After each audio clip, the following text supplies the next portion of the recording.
I think Stafford's going to be fine with the Rams. I do. I think his experience, his moxie, he's been in a lot of big games.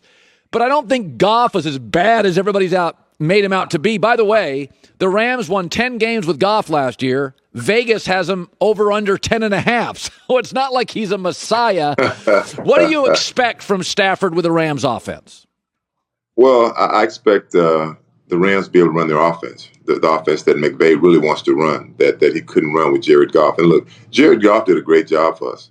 He really did. But in some ways, he was limiting what Sean McVay wanted to do. And I think that, the coach couldn't voice that. But, I think the players would voice it and sometimes, outside the locker room, that they really couldn't run the offense they want to run. And I think with Matt Stafford, he's a seasoned vet. I mean, the thing is, people talk about Matt Stafford like he's a bum. But you got to understand, Colin, he's been in Detroit. I mean, you in Detroit, you don't have much of a shot in Detroit. I mean, that's just being honest. I mean, he put up some great numbers in Detroit without much help. I mean, and I think with having a coach like Sean McVay that can let him run an offense that's really going to show how great he could be is going to help the coach and also can help him also. So I watched the Cowboys last night. Zeke might as well have been an offensive lineman. He was pretty irrelevant. And maybe it's just because the game now analytically is that you need to pass 50 times. That's just what everybody does. But I always think there is value in owning the clock, in running the ball, in wearing down. I mean, offensive linemen, if you ask them, would rather run block than pass block 58 times.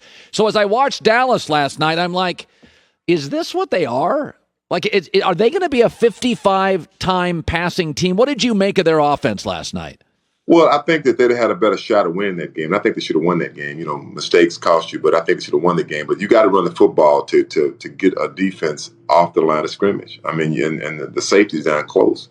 I mean, you got to be able to run the ball and establish a running game. And look, that was one of the best defenses in the National Football League last year.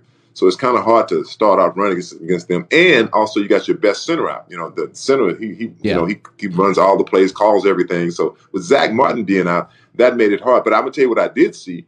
To me, I saw a Zeke that I hadn't seen in the last 3 years. I mean, he looked explosive. He looked slim. I think that if they can get on pace of running the football, because the Dallas Cowboys have always been a team to run first, throw second. And people talk about the running back is not important. You could put anybody in that place. But if you have a special guy like a Derrick Henry or Zeke, when Zeke was running the ball, when you got an offensive line that can help him, it's going to make your team that much better. Yeah, we were talking as a staff this morning. We don't think Dallas is going to throw it quite that much. Tampa sort of makes you throw it that much. Their defensive line is so athletic, it's so deep that Dallas kind of felt like this is our recipe tonight to win, which is throw it almost 60 times. It's interesting to watch Brady and Gronk, that relationship. First of all, Gronk has the best hands I've ever seen in my life. It's just their mitts. It's incredible. He's also a terrific blocker. I mean, they put him on an edge, Eric, to block pass rushers. Not a chip block. Just go block them by yourself. And he's just a matchup issue. And you can go back to your career. There are just players in this league that are just a matchup problem. And Gronk's just a matchup problem. Oh, yeah, and that happens all the time. I mean, like you take the great Jerry Rice. Sometimes he was a matchup problem. When I played with the Rams, we had a matchup problem with him. You take Kellen Winslow, the great tight end for the San Diego Chargers. He was a matchup problem because you know what? He was athletic. He could run. A lot of people hadn't seen that. And Gronk's a big body. He's big. He's physical. And he can't run like he used to, but he can block. He's physical and he's smart. Like the certain plays that, he knows what Tom's going to do. Tom knows what he's going to do because they've been together so long. So it's hard to defend, that kind of duo. Yeah, it really is. So this week, I have a theory on the NFL that bad teams don't know they're bad until about week 4, right? So last year, the Jags beat the Colts week 1. The year before, a bad Tampa team beat Drew Brees in the Superdome. Like, I think teams to watch out for this weekend are Detroit. Goff's been told he's a bum all offseason. Watch Jared Goff really be focused. But let's talk about this. Go back to your career and talk about the first few weeks of the NFL.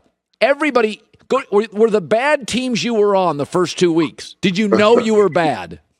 All bad teams think they're good teams because you're going there. Oh man, we got a shot. We playing good. Especially if I can think in Indianapolis, we went 4-0 in the preseason, but we started the season off 0-4. So we ended up 9-7. But what happens is a lot of times is that you work through areas like the offense is not clicking right. The defense is playing great, but the offense isn't playing right. The offense is playing great, and the defense isn't playing right. Or you got injuries. So if you need a few breaks, Colin. If you don't get the break, sometimes the ball bounces your way, sometimes it doesn't. Just like the game last night with the Cowboys with the I thought it was a pass interference, but they didn't call it. So if you get that kind of breaks, like to me, Tampa got a break on that.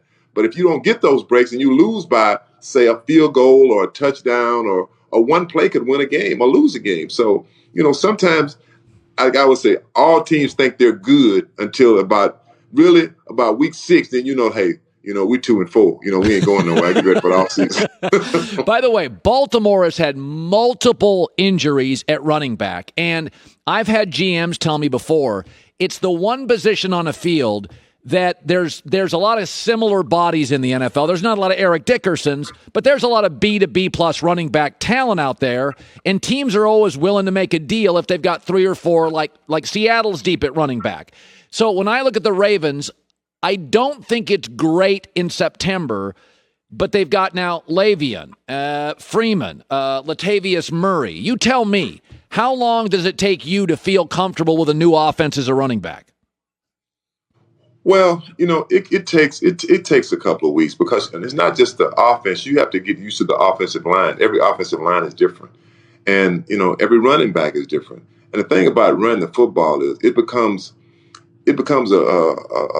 a way of life. I think about us as the Rams. When we ran the football, we knew we wanted the game to run the football. I knew I was going to run the ball. And that's what it was all about. We got ready to run the ball. And, when you think about running backs, it's very few Derrick Henrys in the league. Guys that are just, big, you're afraid to tackle. And that's what the NFL doesn't have anymore. They're not afraid of most running backs. They're like, they're going to switch the running back in and out. You don't have a go-to, what you call it, a bell cow guy, like Zeke used to be, and like Derrick Henry is now. So I think a lot of GMs will say, you can just kind of shift the running back around. But if you got a great back, if you got a guy that can really do it, you're going to use that guy. I mean, that's how it works. Eric Dickerson, the Hall of Famer. Rams, Bears, Sunday night. Can't wait. Good seeing you. Hey, good seeing you. Hi, everybody. Thanks for watching. Subscribe here to get the latest from the show. Also, be sure to check out more of the best clips from The Herd or go watch a few segments from other shows on FS1.